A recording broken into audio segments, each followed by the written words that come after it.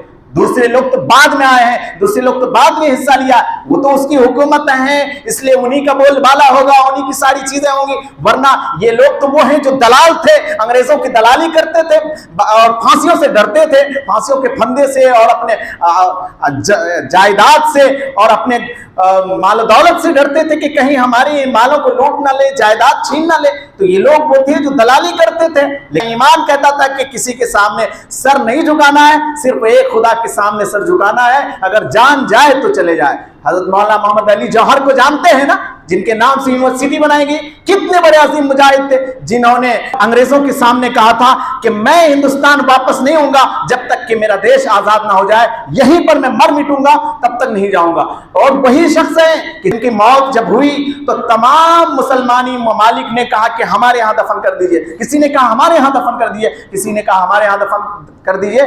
پھر بعد میں ان کو فلسطین جو مسجد اقصی ہے وہاں لے جا کر کے انہیں دفن کیا گیا۔ یہ مولانا محمد علی جوہر ہیں جن کے نام سے علی جوہر یونیورسٹی بنائی گئی۔ وہ عظیم مجاہد، ان کے نام پر بنی ہوئی یونیورسٹیوں کو لوگ آج توڑ گرانے کی کوشش کر رہے ہیں، کہ جن کی اتنی بڑی قربانیاں ہیں، جن کے اتنے بڑے احسان ہیں اس دیش کے اوپر کہ اس قرض کو ادا نہیں کیا جا سکتا، چکایا نہیں جا سکتا، آج ان کے نام سے نفرتیں ہوتی۔ مولانا ابوالکلام آزاد رحمۃ اللہ علیہ کو جانتے ہیں، مولانا محمد شوکت علی جو حضرت مولانا علی جوہر کے بھائی تھے، یہ وہ لوگ تھے کہ جنہوں نے اس دیش کے لیے قربانیاں دی ہیں، بے شمار قربانیاں دی ہیں۔ اس دیش کا وجود تو مسلمانوں کی وجود سے ہے۔ تو یہ کہنا کہ مسلمان اس دیش کے دوسرے شہری ہیں، یہ دیش سے باہر سے آئے، ایسا نہیں ہے۔ ہم سب اسی ملک میں پیدا ہوئے ہیں اور اسی ملک کے رہنے والے ہیں، ہم کسی باہر سے نہیں آئے، تو رہنے والے ہم یہی کے ہیں۔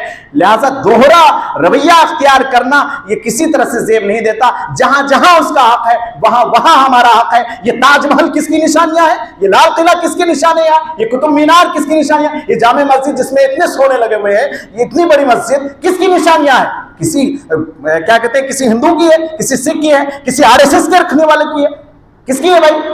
یہ سب وہ نشانیاں ہیں جو چیخ چیخ کر کہہ رہی ہے کہ یہ سب مسلمانوں نے دی ہے۔ اور آج بھی ہندوستان کو پہچانا جاتا ہے تاج محل کے نام سے۔ آج بھی جب انڈیا کا نام آتا ہے دوسرے ملکوں میں تو وہ جانتا ہے کہ تاج محل جس نے شاہجہاں نے بنایا۔ تو یہ وہ ہماری تاریخ کو وہ کتنا بھی مٹا دینا چاہے یہ مٹے گی نہیں، لیکن شرط یہ ہے اب کہ ہم اپنے بچوں کو یہ بات بتائیں، کیونکہ آج اسکولوں میں، کالجوں میں، یونیورسٹیوں میں اب یہ تاریخ نہیں پڑھائی جاتی، اب وہ تاریخ پڑھائی جاتی ہے جو وہ چاہتے ہیں۔ ہمارے کچھ بچے پڑھتے ہیں جن کو میں پڑھاتا ہوں، وہ بچے بتاتے ہیں کہ کتنی تاریخ میں خلط ملط کر دی ہے، کتنا غلط پڑھاتے ہیں، تاریخ کچھ اور ہے پہلے کی، لیکن وہ اس طرح سے بناتے ہیں کہ مسلمان کو دشمن بنا کر کے پیش کرتے ہیں، حملہ کرنے والا بنا کر پیش کرتے ہیں، یہ اس طرح کی چیزیں ہیں۔ تو اصل تاریخ کیا ہے یہ ہمیں خود ہی بتانا ہوگا۔ اللہ تعالی ہم سب کو عمل کرنے کی توفیق